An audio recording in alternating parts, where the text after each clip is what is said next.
good opportunity here for you to maybe get a crack at that 155-pound title if you manage a victory over Barboza. Do you like this fight? I love this fight. We were preparing for Khabib Nurmagomedov, obviously. Put on some hefty pounds, got up to 201. Now about close, I'm not going to tell you exactly where I'm at, but we're really prepared for this guy. And in any fight, I never worry about what they're going to do. I always worry about what I'm doing. Talk about your elevation, your evolution of the sport of mixed martial arts. How have you improved? If you assess over the last couple of years, where do you think you've grown? Obviously, we know you have a grappling background. Does that continue to soar, or have you fallen in love with some of the other areas of the game?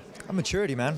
Just evolving and maturing, just always growing, making sure mentally, positively, emotionally, for my family, just making sure that you're always getting better. And I set my goals and I make sure I accomplish them. And when I crush them, I make sure I set new ones. And it's something that's been inflicted with me since my coach, since Grand Valley State, and even before then. And even to give an opportunity, whoever wants to step in front of me, I'm going to go out there and have the same outcome, my hand raised. Being a family man, does it change your aspect? Does it change your approach to the game? Oh, of course, it keeps me a kid at heart, man. And I can take this sport so seriously, and I can be as mean as possible because that's El Kukui. That's what I am. And this is a fight game. Nobody wants to see a jokester all the time. But for me, they're kind of funny because I throw them off because I like to joke and I like to have fun. When you're smiling, it's hard to have an angry muscle in your body. And when you have an angry muscle in your body, you don't fight as fluid. And that's why I like to have fun and do what I do. Get to enjoy this part, and you guys get to enjoy that fight on Friday. Of course, a lot of fighters are saying that. The hard training sessions lead up to, when the cage door closes, to go out and enjoy all the hard work. So what does it mean to actually have fun in a violent scenario?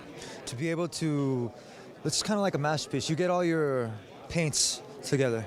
You get your brushes together, you get your pastels, and you get everything all in one bit. And then once this piece right here wasn't that way, it was just a piece of board. And then what happened when you put a little creativity and a little effort, you achieve greatness, because greatness is the amount of small things done right.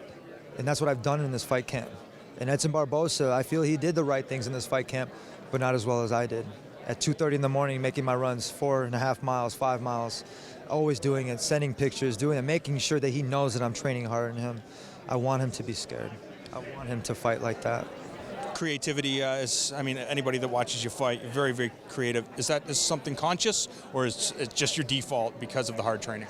It's default, man. It's in my blood. I'm a Mexican warrior, dude, American as well, and I come from the USA Wrestling background. And for me, John Smith low singles and high crotches and snap downs are my thing. And it's around Christmas, so these are a few of my favorite things. So we might as well inflict the damage on Edson Barboza that way.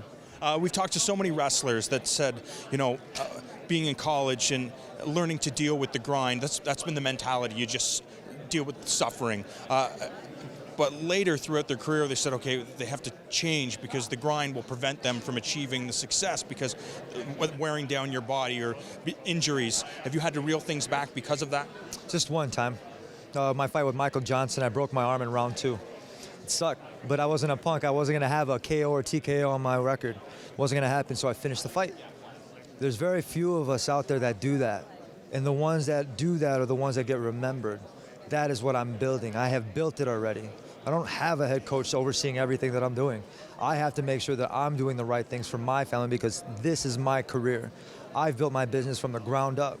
I started this industry not knowing what the Ultimate Fighter was, taking a chance going on the show, maturing from the show and knocking everybody out and making sure that my hands were there.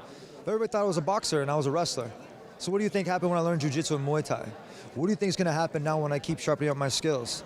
Josh Thompson had 15 minutes with me because he pissed me off. And he had 1 minute in between rounds to go back in the middle and think about exactly why he pissed me off. And he pissed me off at the weigh-ins. So that's why he got what he got. This guy didn't piss me off, so I'm going to finish him quick.